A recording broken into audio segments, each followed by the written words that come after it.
Our next speaker, I think it's a very interesting topic. He is going to speak about the real-world application of blockchain that the company Cybercom are looking into in Sweden. He is a security expert. He has 28 years of knowledge within crypto solutions and smart cards, and also 25 years of knowledge within the public key architecture, which is the underlying technology of a lot of blockchains. So, with that being said, a big round of applause for Roberth Lundin. Thank you.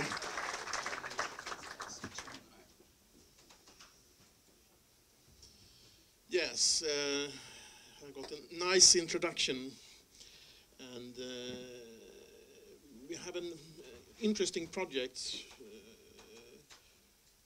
Well, what I'm working in is as a security architect in a project called Intygtjänsten, which is handling all the medical certificates. And a medical certificate is when you go to the doctor, he writes a statement about your health. And this you give for sick leave, for example, to your employer, and so on. So this project is handling all this, and they're handling around 50 to 60,000 of them per week. You can see you have a link here for the statistic of all these medical certificates handling at the moment.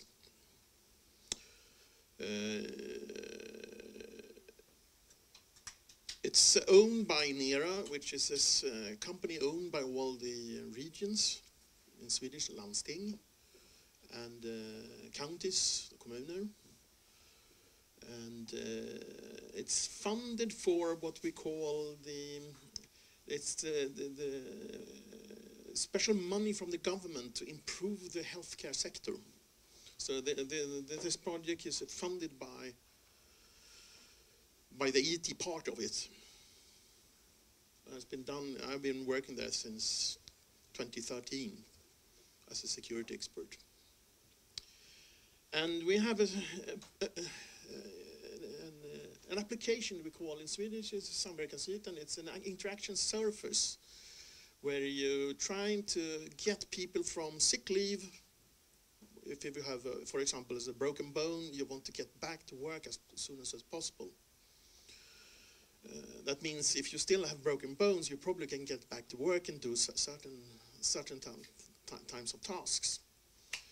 And this interaction surface is built so that you can get them back to work as possible, because we have a problem with too much sick leave in Sweden. But now it comes the real problem, why we started looking at blockchains. We have a legal problem in Sweden at the moment, because we have a law. You have all heard of GDPR. In Sweden we have currently personuppgiftslagen, PUL, which is the precursor, but that works in the same manner. And that means an authority in Sweden cannot store personal information about you which you own on their servers. And they try to do that with my health account, for example, with the special authority for it.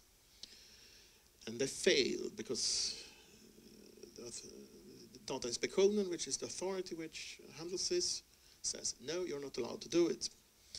So we needed to solve this problem. So we turned this inside and out and looked at storing it public instead. And that means, because we're working in the healthcare sector, we have a lot of regulations we need to follow. We can't just do it. We must check with our lawyers first. We have checked with our lawyers, and they say, it doesn't look like we're breaking any laws with this. We're going to meet the authority who is responsible for this type of services, PTS, on Friday, and ask them, can we do this? Are we allowed to do it? do we break any laws with it? So it's going to be an interesting meeting. What we do exactly is trying to store the information, that the information will be handled by the citizens themselves, read by it, and delete information. And the basic we started with was a blockchain.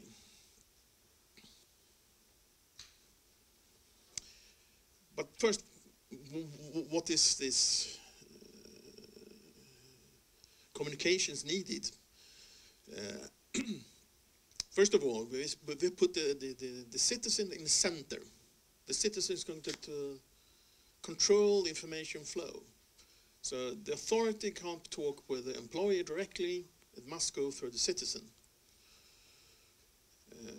The citizen invites which parties he thinks which should be in his rehabilitation from sick leave. The citizen control who sees what information. Every party can send information to the citizen.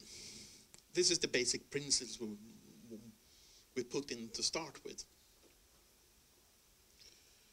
Of course, we want a timeline on this. So, I mean, if the citizen keeps his key, he can use it on his Android phone or PC and so on, because it's not stored on any of the systems. So, but to shorten this timeline as much as possible, this is the goal. So, started to look at it. One of the doctors in the project asked me, why do we do blockchains? And I couldn't just say no to him, because when we started to look at it, well, we could. Because I've been doing crypto solutions for close to 30 years now, and, well, it had some merit, actually. But, now coming to the problem. You can't store personal information on a blockchain, because as an authority you can't write to Roberth Lundin on the blockchain because you're breaking the law. So it must be an anonymous identity. So the first step is when you invite another party, you have to, as a citizen, identify yourself. So your anonymous identity, this big number basically, you need to link it to you as a person. So if we look at the pieces we need, that we need nodes. We don't want to store the data in the actual blockchains. We need to store it separately, because this information can be quite large. I mean, if you're sending a picture of a couple of megabytes, that will ruin the blockchain. The blockchain itself, whatever blockchain we use and how it will work, you're probably going to get a miner to get the security of the blockchain, and this will be called the full node. The full nodes is not going to be used by anybody, because we have in regulated. The healthcare is regulated, so you need to apply for it, so you know who you are and follow certain guidelines and guarantees. We don't know how many will be interested in following these procedures, but that's what we need by a trusted node list. Somewhere you need to have a trusted node list. Only they are going to be nodes in the blockchain. All the actors, for example, an authority and a healthcare doctor, needs to be on a trusted key list, which says this anonymous identity in the blockchain. That's really me. And we need a trusted ID server, which for this identification part, I will come exactly what I mean by it. But it means that your anonymous ID number is linked to your social security number.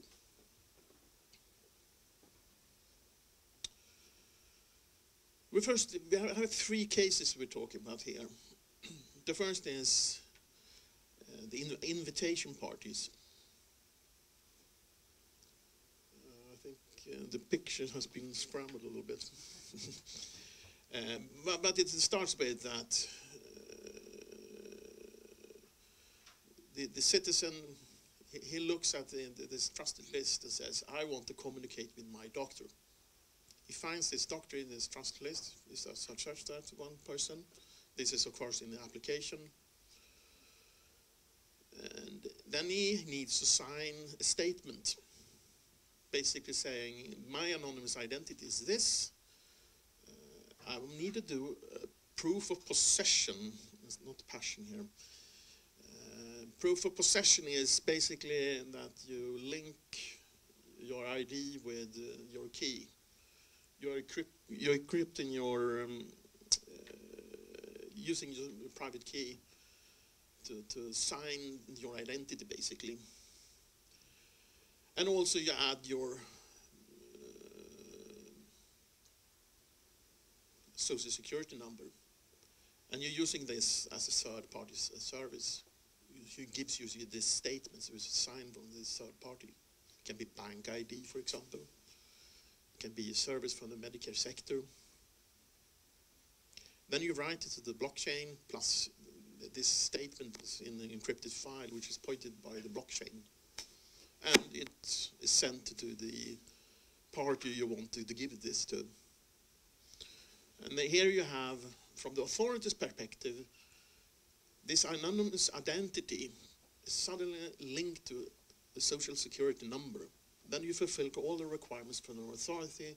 The authority has the right to send information to you.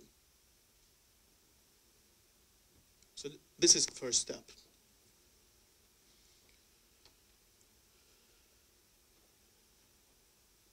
When the participant, it can be your doctor, your employer, and so on, and anybody who is linked to your rehabilitation from sick leave, they can do the opposite, because they also have a key, and public key and private key. And but they also got this anonymous identity, because that's now linked to a person. So they just need to write an entry in the blockchain and whatever information they want to send. Here you have the application we're going to write in the project, which is going to help with this. It can be, except for example, the doctor says, you need medical certificates. You're going to give this to your employer. So the doctor creates the medical certificate in the service you already have, and says to the blockchain.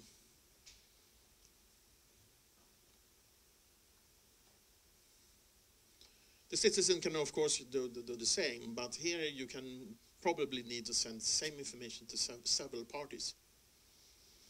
So here we have a variation on the first, on the authority sending to the citizens. Because if you want to send the same information to the Försäkringskassan and the insurance authority, or your doctor and so on, your employer and your physical therapist and so on, you can send the same information to all of them in the same operation.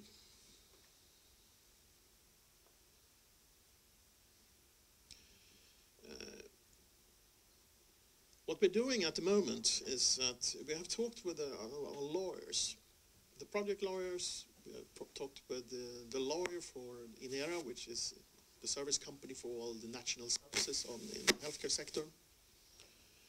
And they said, well, this doesn't seem to break any laws. It should work, because we need to talk with authorities and say, can we do this? Else we're never going to start a pilot for it.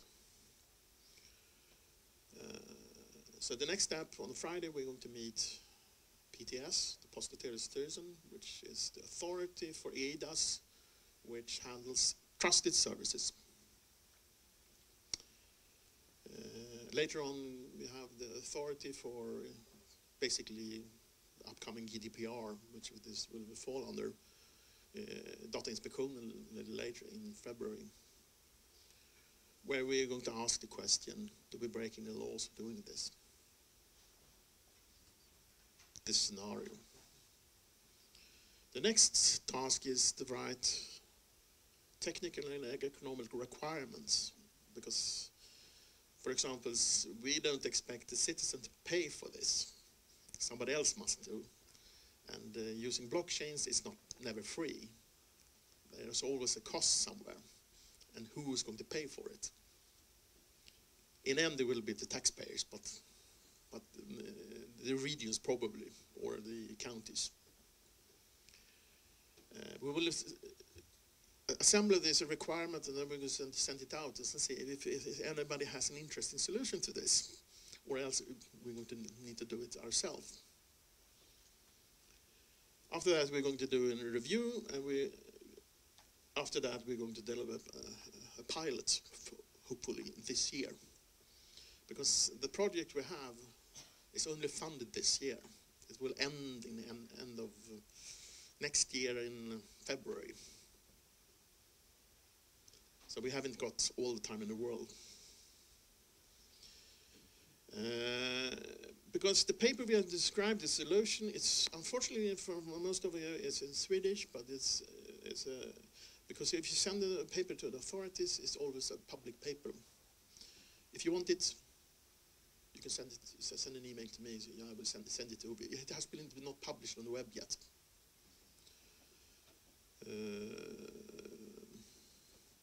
Yes, I have a call later on. Cybercom is hosting 5 ex-jobs works at Cybercom, and if any student is interested to do that, talk with any Cybercom representative or me. That was a short description on the project actually in the works at the moment. As you see, from the blockchain perspective, well, we need to start with the law first, because else we will never even do the pilot. But I hope you're going to do the pilot in this autumn. Thank you.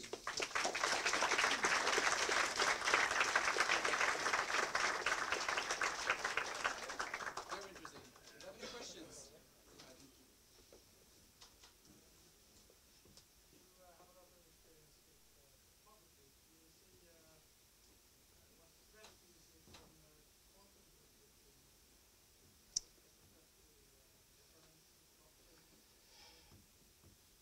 Actually, that's a question which larger. This has nothing to do with blockchains. It has more to do with our current standard of algorithms, which needs to be addressed.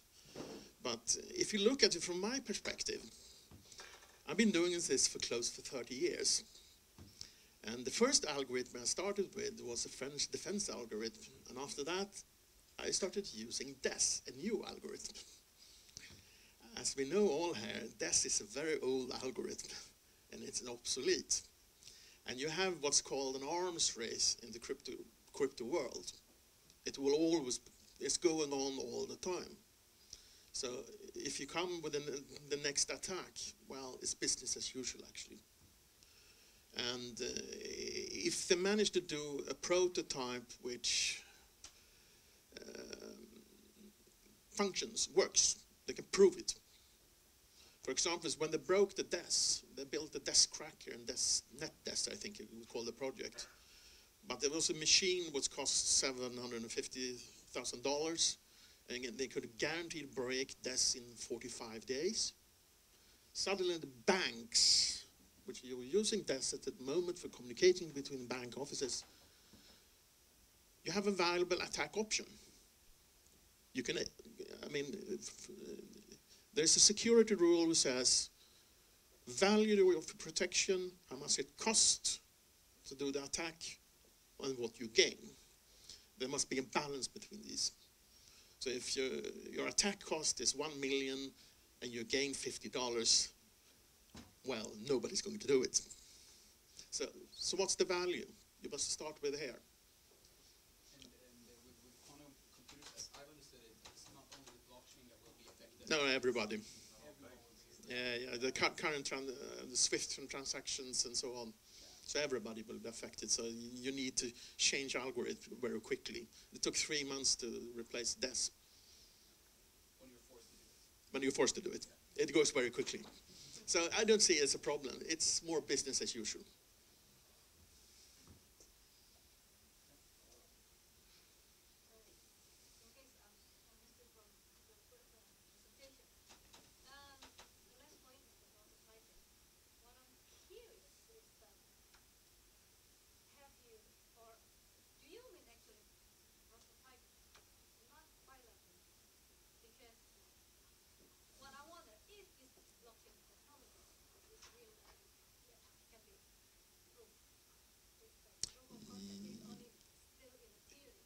No. This is a practical project which says we're going to do it, a pilot, and do an evaluation of the pilot, and to say, do we have the right security level? Can the authority acknowledge this solution, and so on? So it's a practical project. No. It's. I mean, if you don't get in a block from the lawyers on the authorities, then we can do it, because as a crypto guy says yes, this will work.